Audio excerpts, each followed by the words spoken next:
Welcome to our channel. Today we how to connect with Robinhood for commission-free trades, beginner guide step by step clearly. To connect with Robinhood for commission-free trades, start by downloading the Robinhood app from your device's app store. Once the app is installed, open it to begin the sign-up process. Tap on Sign Up to create a new account. Enter your email address and choose a strong password. Follow the prompts to provide your phone number for verification. You will receive a code via text message to confirm your phone number. After entering the verification code, you will proceed to fill out personal information. This includes your name, date of birth, and address. Next, Robinhood will ask for information regarding your financial background.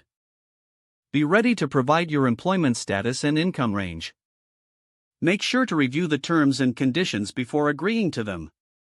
Once your information is submitted, you may need to undergo a brief identity verification process. After your account is verified, you will be prompted to link a bank account. Choose your bank from the list provided or search for it manually. Follow the instructions to securely connect your bank account to your Robinhood account. You may need to log in to your online banking to complete the link. Once your bank account is connected, deposit funds into your Robinhood account. Select the amount you wish to transfer and follow the prompts to complete the deposit. Now that your account is funded, you can start exploring the trading options available. Tap on the search bar to find stocks or ETFs you wish to trade. Once you've chosen a stock, click on it to view detailed information. Tap on Trade to make your investment. Select whether you want to buy or sell and input the number of shares.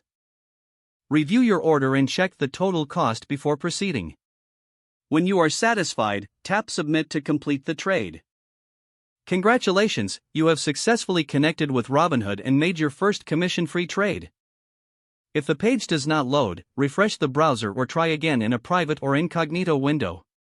Make sure you are using the correct email address, then retype it carefully to avoid small typos. Don't forget to like this video and subscribe to our channel for more step-by-step tech guides.